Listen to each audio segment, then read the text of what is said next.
Okay, I think it's time to get started. Thank you for joining us today. I'm Cliff Lynch. I'm the director of the Coalition for Networked Information. And you've reached one of the last few of the project briefing sessions for the Spring 2020 virtual CNI member meeting, which is going to be running through the end of this week. And today we have a topic that I think is probably even more timely than when this presentation was first proposed. It's dealing with some of the issues involved in sharing digital content through international networks of cultural memory organizations. And I think that one of the things that's very clear from the recent pandemic is that international travel is going to be a lot less frictionless and a lot more complicated for some indeterminate period of time to come. And to that extent, scholars who often have had the ability to travel to examine materials in archives, libraries, and museums abroad are going to have to rely on digital surrogates of that material. So I believe there is going to be increased emphasis on this kind of international content sharing as part of the response and adaptation to the current pandemic. So I'm delighted to have this presentation, and I think it's very timely. We'll have two presenters today, Nancy Weiss, the General Counsel at the Institute of Museum and Library Studies, and Melissa Levine, who is the Director of the Copyright Office at the University of Michigan Library and a longstanding friend of CNI who's worked on many interesting projects over the years, and I'm delighted to welcome her back with us. Nancy and Melissa will do their presentation, and then Diane Goldenberg-Hart from CNI will moderate Q&A. There is a Q&A tool at the bottom of your screen, and you can use that to open up a box where you can put in questions at any point. We'll address all the questions at the end of the session, but I'd encourage you, as questions occur to you during the presentation, to go ahead and put them in so that we have them ready to go when we get to the Q&A. I'll also just note the chat box on the side of your screen. We'll be using that to share some URLs of interest as the presentation proceeds. And with that, I think all that's left for me to do is thank you again for joining us and express a special thanks to Nancy and Melissa for coming today to share their research and thinking on this with us. So with that, over to you, Nancy. Thank you so much, Cliff. And yes, we're seeing such an interesting moment in the delivery of library and museum and archival services throughout the nation and in connection with international partners. So I just wanted to talk with Melissa about an exploration that we're doing about how our museums, libraries, and archives are engaging in cross-border projects and what kinds of issues are they working through and what kinds of issues are coming up as we're in this networked environment. So just, I'm going to give a little bit of, as they used to say, pause for station identification, some background about why we're doing this. So IMLS, of course, is the primary source of federal support for our nation's libraries, archives, and museums. And the agency plays an important role in supporting the delivery of museum, library, and information services, both through domestic networks, but also under our statute through international networks. And we know that that's a key part of the delivery of services.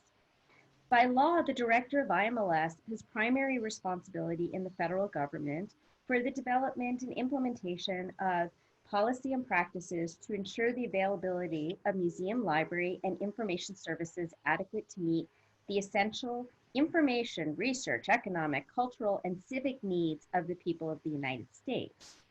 So in addition to providing funding through our grant programs for a variety of learning, community engagement, collections care, and other innovative projects, IMLS also conducts and publishes research reports and studies trends and convenes conversations, and including one that we started back in September and we're hoping to continue today. So since the inception of the agency, IMLS has supported a range of copyright-related research and resources, as well as projects that require significant engagement on copyright-related issues. We've observed that many of these projects have cross-border components that are necessary for the delivery of effective services. We've also been engaged in a variety of other initiatives to facilitate cross-border activities. We spent a decade actually working on the Marrakesh Treaty, thinking about how to exchange special format materials. And an observation is that at times, thinking about cross-border issues tends to be a bit theoretical for us. I mean, that's actually an example of where there were very practical issues, but in the discussion, they tend to be focused on a high level. And so given our support in this area, it seemed like a really fitting time to take a moment and pause and get a sense of really what's happening on the ground in connection with those projects that have cross-border aspects. So Melissa's going to talk a little bit about the kinds of things that we looked at when we looked across grants that IMLS has funded over the last approximately 15 years, as well as a conversation that we started, as I mentioned before, in September, bringing together grant recipients and some experts in the area to do a deep dive of what is happening on the ground right now with museums, libraries, and archives that are navigating cross-border projects. So with that kind of introduction, I want to turn it over to Melissa. Okay, thank you. So before I dive, we keep saying dive, into some of the examples that have come up in our conversations, I wanted to echo some of Cliff's comments a moment ago. We really, of course, were not thinking about the implications of a global pandemic when we put either this project or this proposal together. And I wanted to mention a report from CNI's Executive Roundtable series that was just published this month based on a meeting in April, called What Happens to the Continuity and Future of the Research Enterprise. And one of the passages I wanted to note that it specifically notes that it's important to understand and that there'll be more to say about the issues around libraries, museums, and archives being treated as laboratories of humanists and many kinds of social scientists, and that the comments that he made about continuity of access to physical collections shifting are going to be an important part of this. So I just want to mention that report. Okay, a few examples. First, I wanted to mention the cybernetics. Yes. This is Diane. Yes. Your audio is going in and out a little bit. I wonder if you cut your video, and Nancy, if you cut your video, we can try and reduce the load a little. Thanks. Is that better? So far. Is that better? Okay, good. All right, great. I want to start with something called the Cyber Thought Collective, which is a history of science and technology. It's a portal project that is a collaboration between several academic units at the University of Illinois and 3 other institutions. And it is a archival records portal regarding materials vital to the exploration of cybernetic history. It includes archives at the British Library, the American Philosophical Society, and MIT. They digitized archival records related to the cybernetics and had support from the NEH to do so, and to develop a prototype web portal and analysis engine to provide access to archival material related to the development of iconic and multidisciplinary field of cybernetics. I mentioned this one in particular because of its size, which is a common issue for archives and the global scale. So you have materials created by and exchanged between scientists in different countries. The collections are in different countries. The correspondence and records involves over 159,000 authors from 4 institutions. It spans several decades worth of material, and it is exactly the kind of digital scholarship work that's much in demand. A couple other notes about this project. The copyright decisions for the American participants were supplemented and supported by fair use. And the kinds of copyrights exceptions we are familiar with for libraries and archives. The person I spoke with said that broadly this kind of material, because of its size and its unpublished nature, does not lend itself to licensing or the kinds of, or extended collective licensing. So that the exceptions that we rely on, like fair use, are extremely important in the American context. For partners in other countries, particularly in this example in the UK, the strategy was to limit the scope of its participation to the correspondence of just one individual rather than many, in part because of the absence in the UK of fair use or similar limitations. Their strategy helped them address copyright, but it narrowed their contribution and reduced the scope and impact of the project as a result. The second project that I want to mention is called Pharos. Pharos is an international consortium of 14 European and North American art historical photo archives that are committed to creating a digital research platform to allow for a comprehensive, consolidated access to photo archive images across and scholarly documentation across their respective institutions. So this involves the Yale Center for British Art as one of the 14 members of Pharos. They have 25 million images from 6 countries, including the US, England, France, Germany, Italy, and the Netherlands. The group's working through their copyright questions in the context of developing and presenting their collections through what they aspire to be a freely available common digital platform for research on images and works of art. They're evaluating how to also approach layers of intellectual property that may exist in any given image. It could be things like copyright that may be associated with an object that's photographed, rights in the photograph itself. And in some cases, photos were taken in private homes and are subject to contracts related to the privacy of the owner. The key thing is that these are collections from all over the world with partners from all over the world that are trying to provide a single point of entry and access globally. The third project I want to mention is a fairly new area in preservation. Preservation is a theme that comes up repeatedly.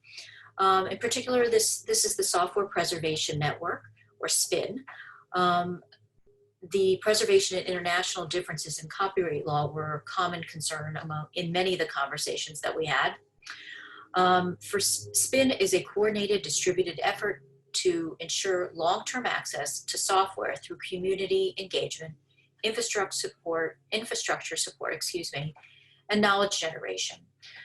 This project's led with support from Educopia and is a uniquely interdisciplinary initiative with colleagues from design firms, public libraries, history of computing museums, and the consortium's belief is that software should be curated and preserved because it is both a dependency to access to existing digital data, and because it has an intrinsic cultural value due to its mediating role in our lives.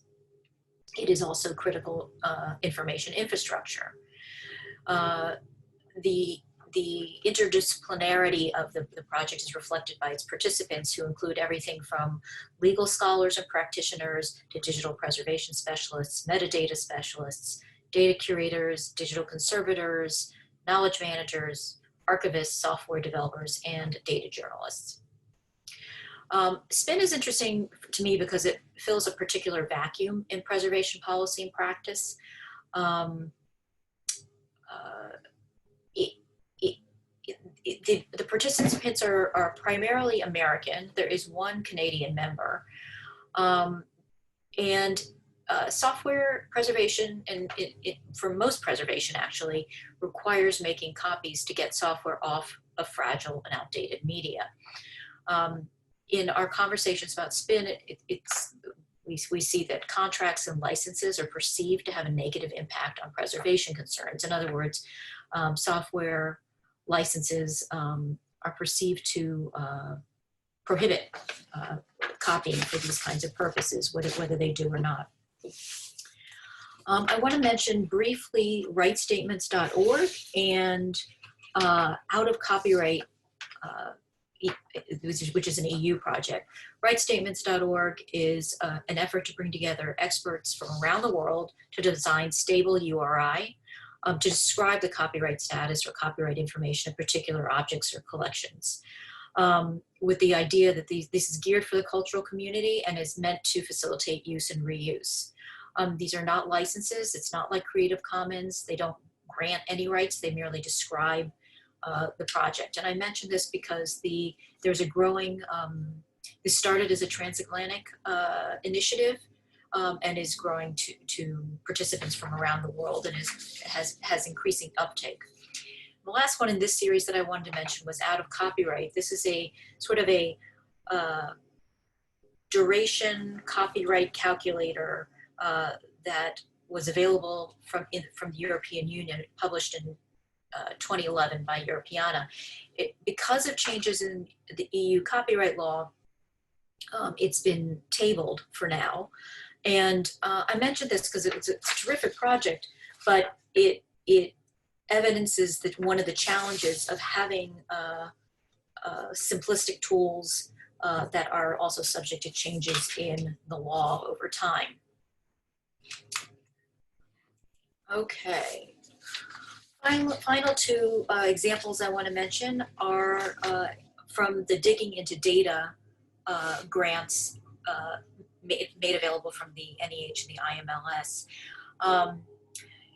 This is a series of grants that recognizes the ways that digital tools have changed the way researchers and institutions work together, the scope and scale of the questions about copyright in the international context for cultural organizations, and the way these issues have intensified.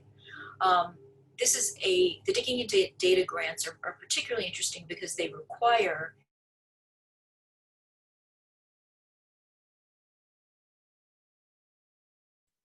Melissa, we seem to have lost you.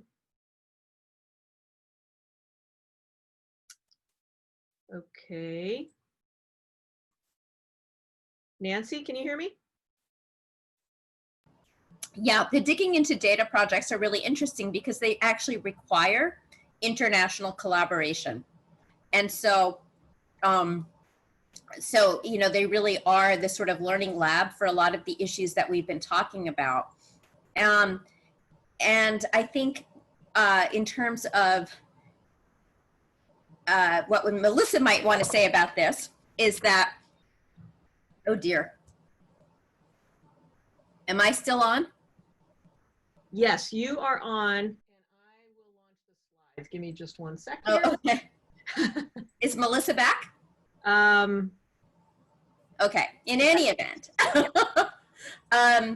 But, you know, in terms of things interesting about this particular project is that it involves scanning a lot of material that is, you know, thousands and thousands of years old and in the public domain, but still raises numerous questions about who owns what rights and what is being, what arrangements are being made between the international collaborators.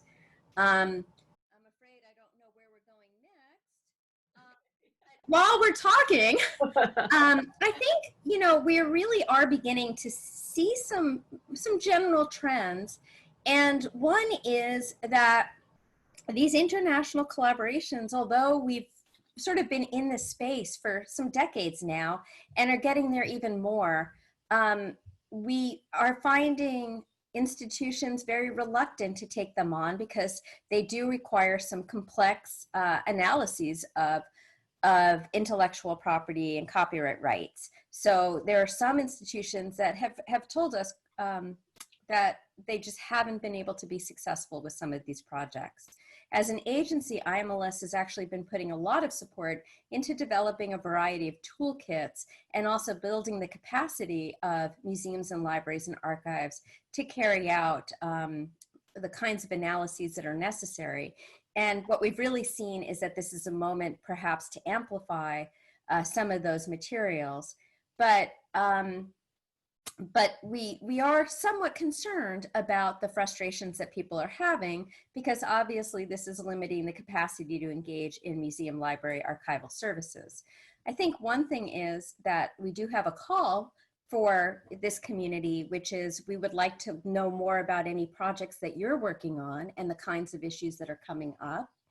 And as we continue to evaluate this area and think about the kinds of resources that we can put towards it. So I don't know if Melissa is back yet, but with our last few minutes, happy to engage in some conversation. So I am not seeing Melissa on yet. I'm trying to share my screen. Can you see my screen? Yes. Okay. So at least we've got some slides up there. So there we are. General situations is where we are. Okay. Oops. There you go. Right here? So, oh, got it. What we're seeing is, right, there's different access to the same materials in different countries for US universities or projects with offices abroad. So, for example, there are some projects that we've been looking at where, depending on whether you're in the US or in France, for example, they'll have different access to materials, even though it is the same educational partnership and project. Talked very briefly about the issue of who controls reproductions of public domain materials or antiquities.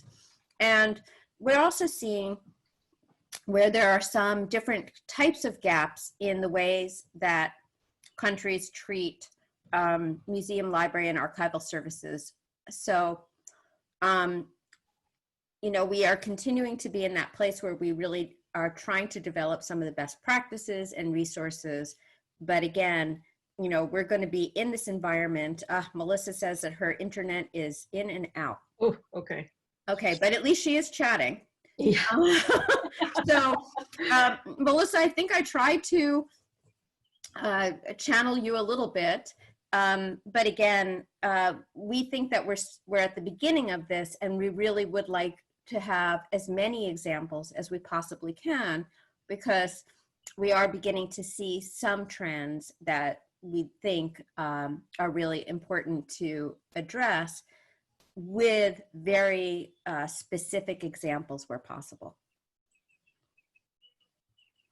Okay, great. Thank you. Thanks, Nancy. Let's see, Melissa, is there anything you'd like to add to that before we? No, I think we have a little under 10 minutes left, and I think it would be fantastic if there are questions or comments or anything else that the audience wants to share with us. Okay, terrific. So we do actually have a question that's come in from Howard Besser. Hi, Howard. Great. And first off, he wants you to know, Melissa, he's sorry that you weren't able to finish. Nancy, could you clarify which countries' laws apply? For example, a work created in Europe but housed in a US collection, does fair use apply? And does it matter whether the user is coming from the US or another country? Yeah, so I'm going to actually pass that over to Melissa to talk about a couple of the projects that we were looking at. So this is a very common problem in a lot of the projects that I've worked on, Howard. As you know, you sort of use the law for where you are, like where is your work, where's your server, and so forth. But this tension is becoming one of the biggest challenges and one of my greatest areas of interest, particularly for things like HathiTrust or like the Pharos example, where we'd really like to have digital access globally, both to materials that are physically all over the world, if they exist in a physical format and an analog format. And there's not a good answer to the question you're asking, as you know, and that's where I'd like to see some movement in terms of what is expected of us as cultural institutions, and the ways in which the geographic nature and national nature of our laws do not intersect very well with the expectations of research today. I think you knew the answer to that, Howard. He does. Howard certainly does. And I think that is the challenge. I do feel like, you know, we have a little bit more flexibility within the United States. And I think that's definitely one of the challenges that we're seeing in any type of partnership. I will say that fair use comes up in most, if not all, the conversations involving American participants, and a general gratitude for the leeway that fair use provides us as a legal and equitable doctrine, and the wish that there were similar tools available in other countries. There are a few other countries, but not many. Well, that's really interesting. Thank you. Thanks for that question, Howard, even if you knew the answer to it. Well, a lot of us did not. So please feel free to type in your questions. And also, if you would like to ask a question or make a comment live, if you've encountered this kind of a situation before, or if you're in a similar situation and you're having to parse the options, this would be a good time to chat with folks who have firsthand experience and knowledge about it. So if you want to make a comment or ask a question live, just raise your hand and I can unmute you and give you the opportunity to do that.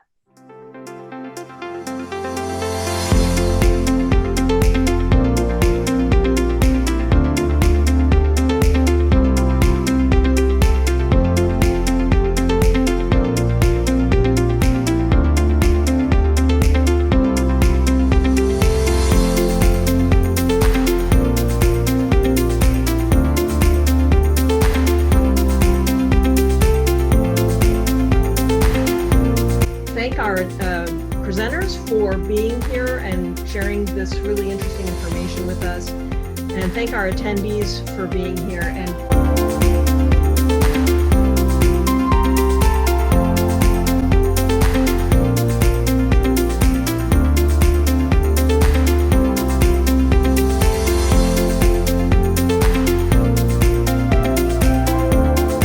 so thank you all very much for being here. We hope to see you back at another CNI webinar very soon. And thank you very much. Bye all.